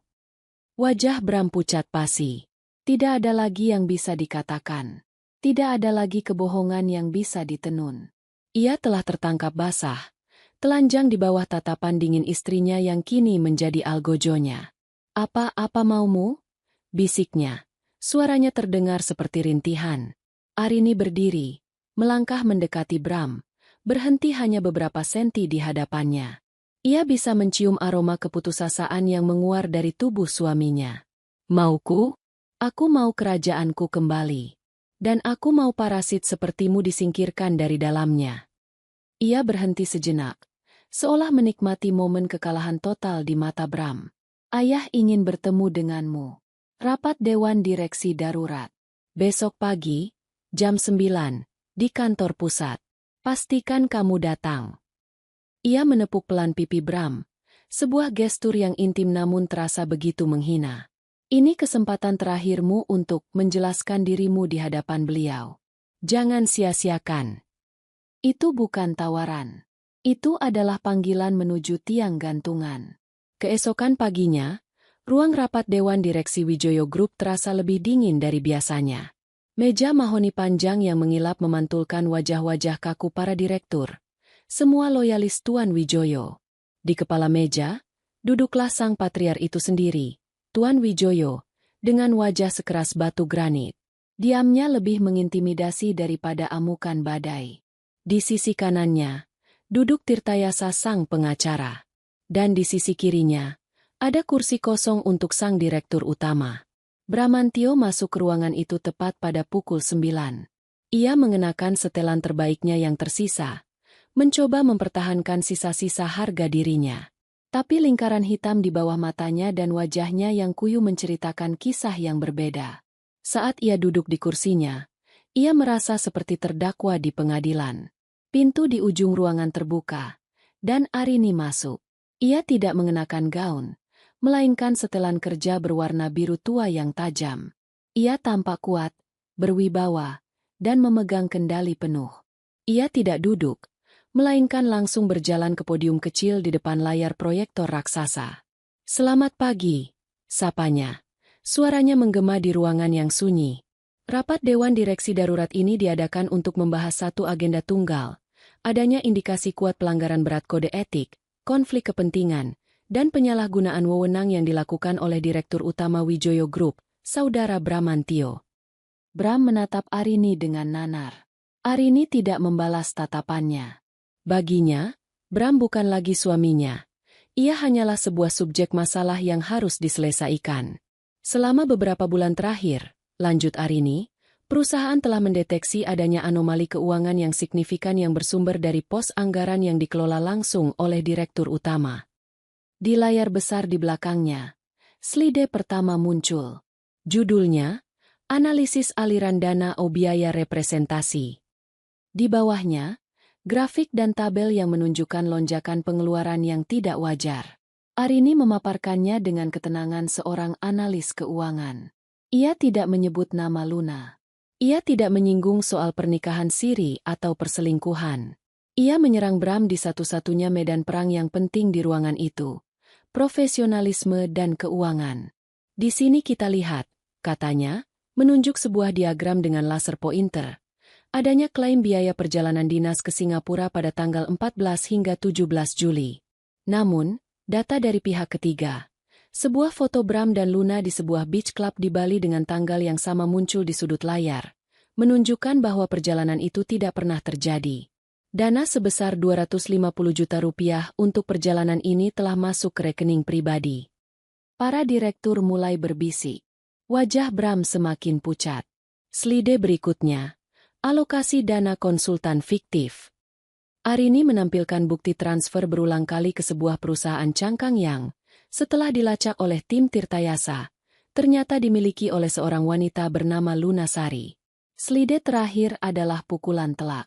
Penyalahgunaan aset perusahaan untuk kepentingan pribadi. Di layar terpampang bukti transfer 500 juta rupiah dari rekening bonus perusahaan, yang seharusnya dilaporkan, digunakan sebagai uang muka untuk Gria Tawang Belagio. "Saudara Bramantio," kata Arini, akhirnya menatap lurus ke arah suaminya yang sudah lunglai di kursinya. "Telah secara sistematis menyedot dana perusahaan untuk membiayai gaya hidup pribadinya yang kedua. Ini bukan hanya tindakan yang tidak etis. Ini adalah pencurian." Keheningan yang mencekam menyelimuti ruangan setelah Arini selesai berbicara. Semua mata kini tertuju pada Tuan Wijoyo. Sang patriar itu akhirnya bergerak. Ia menatap Bram, bukan dengan amarah, melainkan dengan kekecewaan yang menusuk. "Bramantio," suara Tuan Wijoyo rendah, namun setiap kata terasa seperti pukulan palu. "Saya membawamu ke dalam keluarga saya. Saya memberimu kepercayaan untuk memimpin perusahaan yang saya bangun dari nol. Dan kamu membalasnya dengan menjadi seorang pencuri yang mengenakan jas mahal." Ia berhenti, membiarkan kata-kata itu meresap. "Efektif per detik ini, kamu dipecat dari jabatanmu sebagai direktur utama dan dari semua posisi lain di dalam Wijoyo Group." Tirtayasa mendorong selembar dokumen ke seberang meja menuju Bram. "Itu surat pemecatan dan kesepakatan pesangonmu. Pesangonnya nol. Sebagai gantinya, perusahaan setuju untuk tidak melanjutkan ini ke ranah pidana, dengan syarat kamu menandatanganinya sekarang dan melepaskan semua tuntutan. Ini bukan pilihan. Ini adalah ultimatum. Tuan Wijoyo mengangkat dagunya sedikit. Satpam, katanya dengan suara yang tidak meninggi sedikit pun. Pintu terbuka dan kepala keamanan masuk. Antar, Bapak, ini ke ruangannya. Beri dia 1 kotak kardus. Pastikan dia hanya membawa barang-barang pribadinya. Foto, pernak-pernik. Tidak ada satupun dokumen atau properti perusahaan yang boleh keluar. Setelah itu, antar dia keluar dari gedung ini. Perintah itu mutlak. Bram, dengan tubuh gemetar, didampingi keluar dari ruang rapat. Wajah para direktur lain menatapnya tanpa simpati. Ia digiring melewati koridor berdinding kaca, di mana para karyawan bisa melihat bos mereka yang dulu berkuasa kini digiring seperti seorang kriminal. Di kantornya yang megah, barang-barangnya, foto pernikahan dengan Arini, beberapa piala golf, dan pernak-pernik meja, sudah dimasukkan ke dalam kotak. Ia kemudian diantar turun, melewati lobi yang sama tempat mobilnya disita, dan keluar melalui pintu kaca otomatis. Udara Jakarta yang panas dan lembab menyambutnya. Pintu kaca itu tertutup di belakangnya, memisahkannya dari dunia kemewahan dan kekuasaan yang pernah menjadi miliknya. Ia berdiri di trotoar, memeluk sebuah kotak kardus, tanpa pekerjaan, tanpa uang, tanpa kehormatan.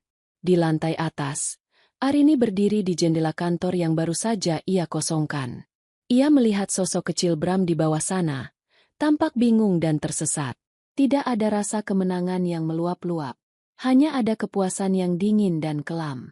Pilar utama kehidupan Bram telah ia hancurkan hingga menjadi debu.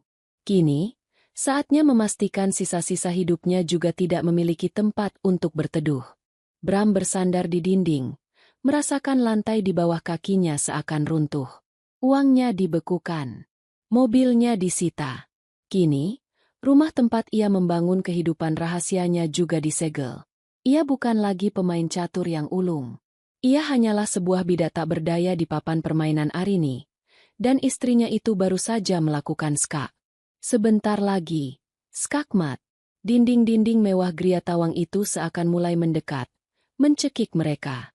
Kemewahan yang mereka puja kini telah menjadi penjara mereka, dan kuncinya ada di tangan sang ratu yang telah mereka hianati. Udara di trotoar Jalan Sudirman terasa panas dan penuh asap knalpot, sebuah tamparan realitas yang kasar bagi Bramantio. Beberapa saat yang lalu, ia berada di ruangan ber-AC yang sejuk, seorang direktur utama. Kini, ia hanyalah seorang pria dengan setelan mahal yang mulai lepek karena keringat, memeluk sebuah kotak kardus berisi sisa-sisa kehidupannya yang dulu. Orang-orang berlalu lalang, meliriknya sekilas tanpa minat. Ia tak kasat mata, bukan lagi siapa-siapa. Tujuan pertamanya dan satu-satunya yang tersisa adalah Gria Tawang Bellagio. Tempat Luna menunggunya. Mungkin di sana, di dalam benteng kemewahan terakhir mereka, ia bisa berpikir. Dengan enggan, ia menahan sebuah taksi biasa berwarna biru, sebuah penurunan drastis dari Alphard dengan sopir pribadi yang biasa menunggunya. Selama perjalanan, ia menatap kosong keluar jendela. Menara-menara kaca yang dulu menjadi taman bermainnya kini seolah mengejeknya. Ia tiba di lobi Bellagio yang megah. Namun aura kekalahannya begitu pekat hingga resepsionis yang biasanya tersenyum ramah kini menatapnya dengan curiga. Ia naik ke lantai paling atas. Pintu Gria Tawang itu terbuka sebelum ia sempat mengetuk. Luna berdiri di sana. Wajahnya pucat karena panik. "Mas, akhirnya kamu datang. Aku telepon dari tadi nggak diangkat. Apa yang terjadi? Kenapa mobilmu diambil?" Semburnya tanpa jeda. Bram melangkah masuk, melempar kotak kardusnya ke lantai marmer dengan bunyi gedebuk yang menyedihkan. Ia menjatuhkan dirinya ke sofa bludru yang harganya lebih mahal dari gaji pertamanya. "Sudah berakhir, Lu," katanya. Suaranya kosong. "Semuanya sudah berakhir. Aku dipecat." Luna membeku. Kata-kata itu menggantung di udara seperti vonis mati. "Dipecat? Apa maksudmu dipecat? Bagaimana bisa? Kamu kan direktur utama." "Istrimu yang hebat itu," desis Bram. Rasa benci mengalahkan keputusasaannya sejenak. "Dia menjebakku. Dia membeberkan semuanya di depan dewan direksi. Bukan perselingkuhan kita. Dia membuatnya seolah-olah aku mencuri uang perusahaan. Dia menghancurkanku. Reaksi pertama Luna bukanlah simpati. Bukan pelukan atau kata-kata penenang. Reaksi pertamanya adalah ketakutan murni yang egoistis. Matanya liar menatap sekeliling apartemen mewah itu. Dia tahu segalanya? Terus, bagaimana dengan kita? Bagaimana dengan apartemen ini? Uang? Tanyanya. Suaranya meninggi, menjadi pekikan yang melengking. Jadi sekarang kamu nggak punya apa-apa lagi? Kamu miskin. Kata, miskin, itu menusuk Bram lebih tajam dari pisau manapun. Jaga bicaramu. Bentaknya. Akhirnya bangkit. Ini semua juga karena kamu. Tuntutanmu. Gaya hidupmu yang mahal. Kalau saja kamu bisa lebih sabar. Sabar? Pekik Luna. Tawanya terdengar histeris. Aku sudah mengorbankan segalanya untukmu. Menunggu seperti orang bodoh sementara kamu masih tidur dengan istri tuamu itu. Kamu janji akan memberiku dunia. Dan sekarang apa? Kamu memberiku surat sita dan status pengangguran? Kamu pembohong. Pria tak berguna. Topeng cinta dan pemujaan itu lurus seluruhnya, menampakkan wajah asli Luna, seorang wanita yang rakus dan panik, yang cintanya hanya sedalam rekening Ban Bram. Pertengkaran hebat pun meledak. Piring-piring mahal yang pernah mereka gunakan untuk makan malam romantis kini menjadi sasaran amarah. Pecah berkeping-keping di lantai. Saling tuduh, saling maki, saling menyalahkan. Hubungan yang dibangun di atas kebohongan dan keserakahan kini runtuh di bawah tekanan kenyataan. Di tengah kekacauan itu, bel pintu kembali berbunyi. Kali ini, petugas keamanan gedung yang datang, bersama seorang perwakilan hukum dari pihak pengelola. Maaf, Bapak dan Ibu, kata si petugas dengan tegas. Sesuai dengan surat perintah dari pengadilan, unit ini telah berstatus sengketa. Anda berdua diminta untuk mengosongkan properti ini dalam waktu 2 jam. Ini adalah pukulan final. Mereka benar-benar diusir. 2 jam berikutnya terasa seperti mimpi buruk. Luna, sambil menangis terseduh-seduh, dengan panik memasukkan tas-tas desainer dan pakaian mahalnya ke dalam koper-koper besar. Bram hanya duduk termangu, menatap kosong ke dinding. Apa yang harus ia kemas? Semua yang mendefinisikan dirinya. Jabatan, kekuasaan, kekayaan, telah direnggut. Yang tersisa hanyalah pakaian-pakaian mahal yang kini terasa seperti kostum badut. Dengan beberapa koper dan sisa uang tunai sekitar 5 juta rupiah di saku Bram, mereka meninggalkan lobi Bellagio untuk terakhir kalinya, diantar oleh tatapan dingin para staf. Mereka kini tunawisma. Setelah perdebatan sengit dan beberapa penolakan dari hotel-hotel yang meminta kartu kredit sebagai jaminan, pilihan mereka semakin menipis. Melalui seorang kenalan lama Luna yang ia hubungi dengan enggan, mereka mendapatkan informasi tentang sebuah kamar sewa bulanan. Lokasinya jauh di pinggiran Jakarta. Di sebuah gang sempit yang bahkan taksi pun enggan masuk. Kontrasnya begitu brutal hingga terasa surreal. Dari lobi marmer ber-AC, mereka kini berjalan di gang becek yang beraroma comberan. Rumah-rumah berimpitan, catnya mengelupas, dijemur pakaian bergelantungan di mana-mana. Kamar sewa mereka, orang di sana menyebutnya kontrakan petak, berada di lantai 2 sebuah bangunan kusam. Ukurannya tidak lebih dari 3x4 meter. Hanya ada satu jendela kecil yang menghadap ke dinding bata tetangga. Sebuah kasur tipis tergeletak di lantai. Di sudut, ada kamar mandi kecil dengan WC jongkok dan sebuah bak air dari plastik. Satu-satunya perabot adalah lemari plastik murah dan sebuah kipas angin yang berdecit. Aku tidak mau tinggal di sini, isak Luna, menatap sekeliling dengan ngeri. Ini kandang tikus. Kita tidak punya pilihan, bentak Bram, membanting koper mereka ke lantai. Ini yang kita punya sekarang. Jadi biasakan dirimu. Kehidupan di level terendah pun dimulai. Hari-hari mereka diisi dengan keheningan yang menyesakan. Hanya diselingi oleh pertengkaran. Panas yang menyengat di dalam ruangan membuat mereka mudah tersulut emosi. Suara berisik dari tetangga yang bertengkar atau televisi yang disetel keras menembus dinding tipis mereka, tanpa henti. Bram, pria yang terbiasa sarapan kroasang hangat dan kopi impor, kini harus sarapan mie instan yang ia masak dengan kompor portabel kecil. Luna, wanita yang terbiasa dengan perawatan spa dan manikur, kini harus menghadapi kenyataan mencuci pakaiannya sendiri di kamar mandi yang sempit dan berlumut. Ia menangis setiap hari, bukan karena kehilangan Bram, tetapi karena kehilangan cermin, kehilangan pendingin ruangan, kehilangan pelayan, kehilangan kehidupan yang ia rasa menjadi haknya.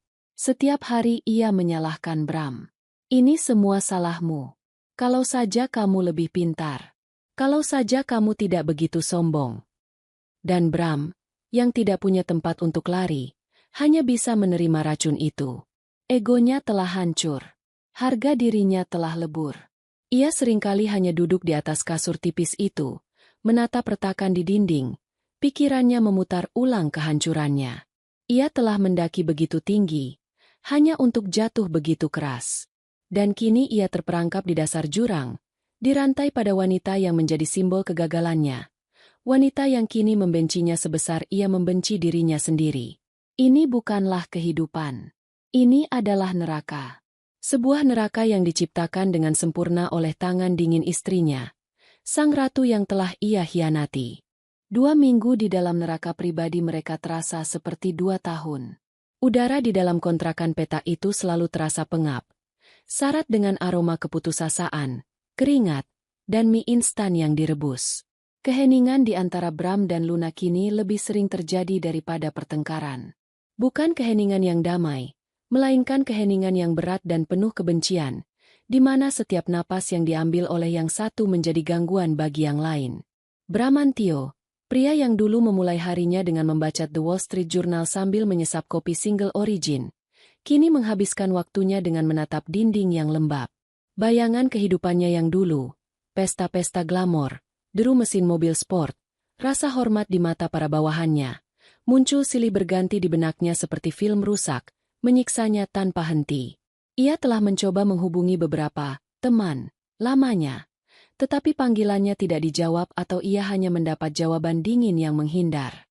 Di dunia yang ia tinggalkan, kegagalan adalah penyakit menular, dan tidak ada yang mau berada di dekat orang yang terinfeksi.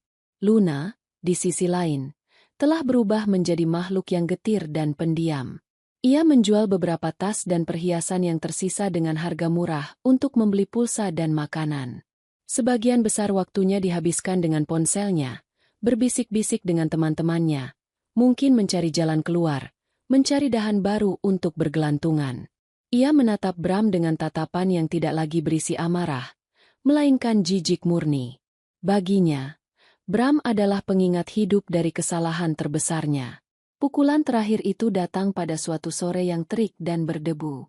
Seorang pria berpakaian rapi, mengenakan kemeja batik lengan panjang yang tampak kontras dengan lingkungan kumuh di sekitarnya, berhenti di depan pintu kamar mereka. Ia tampak ragu sejenak sebelum mengetuk. "Permisi, dengan Bapak Bramantio?" tanyanya. Suaranya terdengar formal dan tidak pada tempatnya di gang sempit itu. Bram, yang sedang berbaring lesu, bangkit dengan malas. "Saya," jawabnya. Beberapa tetangga yang penasaran mulai mengintip dari pintu mereka. "Saya kurir dari kantor hukum Tirtaya Sangrekan," kata pria itu sambil menyerahkan sebuah amplop coklat besar yang tebal dan tersegel. "Ada dokumen hukum yang harus Bapak terima secara pribadi. Mohon tanda tangan di sini." Jantung Bram serasa berhenti berdetak. Tirtaya Sangrekan. Nama itu adalah lonceng kematian. Dengan tangan yang sedikit gemetar, ia menandatangani bukti terima. Kurir itu mengangguk singkat lalu berbalik pergi, meninggalkan Bram yang mematung di ambang pintu, memegang surat penghancurannya. Ia masuk kembali ke dalam kamar. Luna menatapnya dengan waspada. "Apa itu?" Bram tidak menjawab. Ia duduk di tepi kasur dan merobek amplop itu dengan kasar. Isinya bukan hanya satu, melainkan 3 bundel dokumen yang tebal. Dokumen pertama adalah yang paling ia takuti, namun sudah ia duga. Surat gugatan cerai. Diajukan oleh Arini Wijoyo. Alasannya tertulis dengan bahasa hukum yang dingin, perselisihan dan percekcokan yang terjadi terus-menerus sehingga keutuhan rumah tangga tidak dapat dipertahankan lagi. Sebuah alasan standar yang menutupi jurang pengkhianatan yang sebenarnya. Jika hanya itu, mungkin Bram masih bisa bernapas. Tapi dokumen kedua merampas sisa udara dari paru-parunya. Judulnya terpampang jelas. Gugatan perbuatan melawan hukum dan tuntutan ganti rugi. Bundel itu setebal novel. Di dalamnya, tim pengacara Tirtayasa telah merinci setiap sen yang telah Bram selewengkan. Setiap transfer ke rekening Luna, uang muka Gria Tawang, cicilan mobil sedan putih Luna, biaya liburan palsu, klaim representasi fiktif, semuanya tercatat, lengkap dengan salinan bukti transfer dan laporan dari penyelidik swasta. Total tuntutan ganti rugi yang tertera di halaman terakhir membuat mata Bram berkunang-kunang. 7.845.500.000 rupiah. 7,8 miliar rupiah. Sebuah angka yang tidak akan bisa ia bayar bahkan jika ia bekerja selama 100 kali seumur hidupnya. Ini bukan sekadar tuntutan. Ini adalah vonis perbudakan finansial seumur hidup. Apa isinya, Mas? Desak Luna, melihat wajah Bram yang pucat seperti mayat. Ia merebut dokumen itu dari tangan Bram. Matanya membelalak saat melihat angka miliaran itu. Napasnya tercekat. Ini adalah konfirmasi terburuk dari semua ketakutannya. Bram bukan hanya miskin. Ia adalah lubang hitam utang yang akan menelan siapapun yang berada di dekatnya. Saat itulah Luna melihat dokumen ketiga. Sebuah dokumen tipis yang terselip di antara dua gugatan mengerikan itu. Judulnya, Surat Perjanjian Bersama. Bram mengambilnya dan membacanya dengan suara lirih, seolah tidak percaya dengan apa yang ia lihat. Itu adalah tawaran dari Arini. Sebuah jalan keluar. Sebuah kemurahan hati yang paling kejam. Perjanjian itu menyatakan bahwa Arini Wijoyo akan mencabut gugatan ganti rugi sebesar 7,8 miliar rupiah itu, dengan beberapa syarat. Bramantio harus menandatangani surat persetujuan cerai tanpa syarat. Saat itu juga, Bramantio harus menandatangani surat pernyataan yang melepaskan haknya atas segala bentuk harta Gonogini, baik yang bergerak maupun tidak bergerak, yang diperoleh selama masa pernikahan. Bramantio harus menandatangani pengakuan tertulis atas penyalahgunaan dana perusahaan, yang akan disimpan sebagai arsip internal Wijoyo Group. Itu adalah skakmat. Arini tidak memberinya pilihan antara menang atau kalah. Ia memberinya pilihan antara kehancuran total atau pemusnahan absolut. Menandatangani berarti kehilangan segalanya dan menjadi orang bebas yang melarat. Tidak menandatangani berarti menghabiskan sisa hidupnya dikejar utang miliaran dan kemungkinan tuntutan pidana penjara. Luna selesai membaca surat perjanjian itu dari balik bahu Bram. Keputusannya sudah bulat. Wajahnya yang tadinya panik kini berubah menjadi dingin dan tegas. Sudah selesai, katanya. Suaranya datar. Ia berbalik dan mulai memasukkan sisa pakaiannya yang sedikit ke dalam sebuah tas ransel usang. Lu, kamu mau kemana? Tanya Bram. Suaranya nyaris tak terdengar. Luna berhenti, menatapnya untuk terakhir kali dengan pandangan penuh hina. Pergi dari sini. Pergi darimu. Aku mungkin salah telah memilihmu, tapi aku tidak sebodoh itu untuk tenggelam bersamamu. Aku tidak mau berurusan dengan pecundang yang punya utang seumur hidup. Ia tidak menunggu jawaban. Ia berjalan keluar dari pintu kamar kontrakan yang reot itu, menuruni tangga, dan menghilang di ujung gang yang ramai. Tanpa pelukan. Tanpa ucapan selamat tinggal. Seperti parasit yang meninggalkan inangnya yang sekarat. Bramantio kini benar-benar sendirian. Dikhianati oleh istri yang ia sakiti. Ditinggalkan oleh kekasih yang ia puja. Ia menatap 3 bundel dokumen di pangkuannya. Tidak ada lagi pertarungan yang tersisa dalam dirinya. Tidak ada lagi api. Yang ada hanyalah abu yang dingin. Dengan tangan gemetar, ia mencari pulpen murah yang tergeletak di dekat kipas angin. Ia meletakkan surat-surat itu di atas lantai keramik yang dingin dan kotor. Satu persatu, ia menandatanganinya. Tanda tangannya yang dulu tegas dan penuh percaya diri saat menekan kontrak-kontrak miliaran, kini hanyalah goresan tangan seorang pria yang hancur. Ia menandatangani akhir dari pernikahannya. Ia menandatangani penyerahan atas semua yang pernah ia miliki. Ia menandatangani surat pengakuannya sebagai seorang pecundang. 6 bulan kemudian, musim telah berganti. Debu dari pertempuran yang menghancurkan itu telah lama mengendap, dan dari atasnya, sebuah tatanan baru telah bangkit. Di ruang rapat Dewan Direksi Wijoyo Group, di kursi utama yang dulu diduduki Bramantio, kini duduk seorang Arini Wijoyo yang berbeda. Ia tidak lagi membawa aura seorang sosialita yang menjalankan tugas perusahaan. Hari ini, ia adalah seorang komandan. Setelan kelabu arang yang ia kenakan dirancang untuk memancarkan otoritas, bukan keanggunan.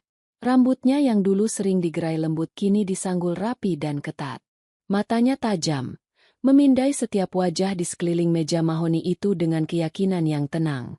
Seperti yang bisa kita semua lihat pada data kuartal ketiga, suara Arini terdengar jernih dan tegas, memenuhi ruangan. Sejak kita melakukan restrukturisasi dan memotong pos-pos anggaran yang tidak efisien, margin laba bersih kita berhasil naik sebesar 12%. Ini melampaui target kita. Di layar proyektor raksasa, grafik-grafik berwarna hijau menanjak tajam, menjadi bukti tak terbantahkan dari kepemimpinannya. Para direktur, yang awalnya mungkin sedikit skeptis, kini menatapnya dengan rasa hormat yang tulus.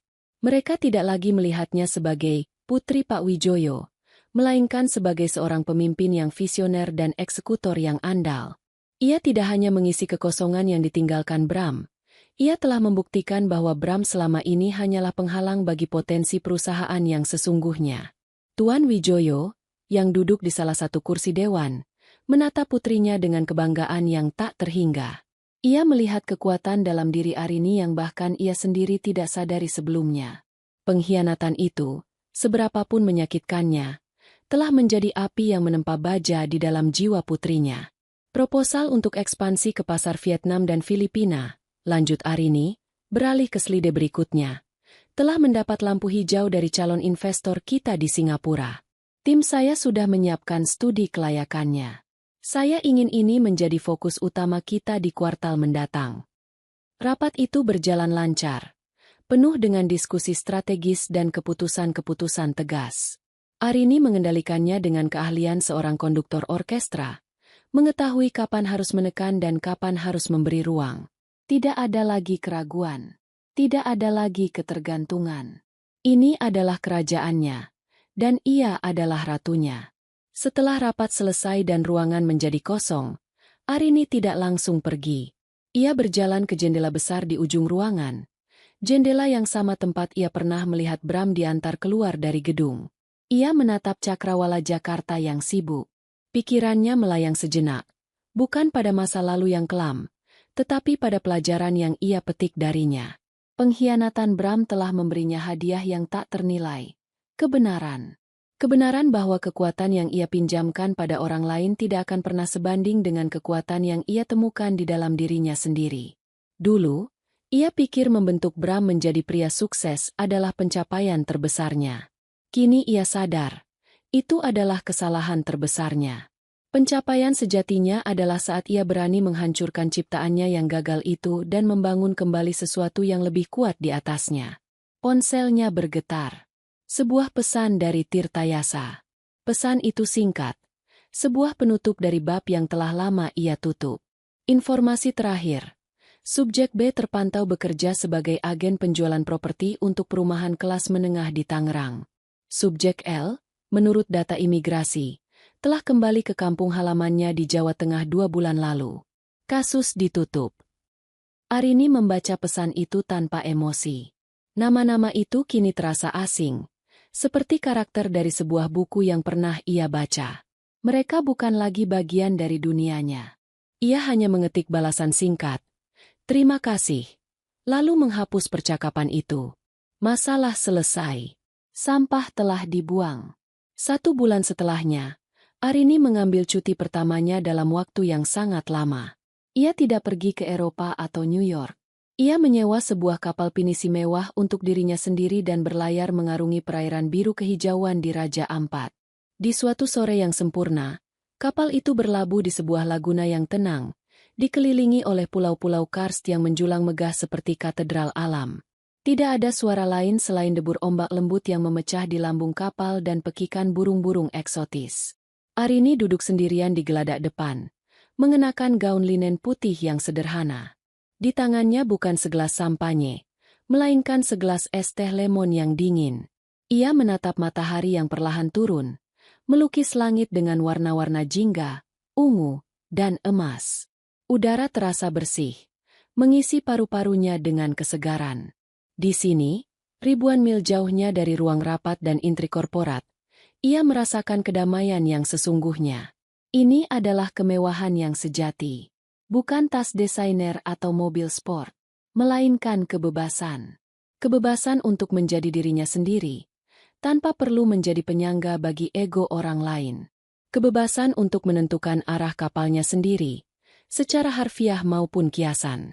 Ia tidak lagi memikirkan Bram atau Luna. Mereka telah menyusut menjadi catatan kaki yang tidak penting dalam biografi hidupnya.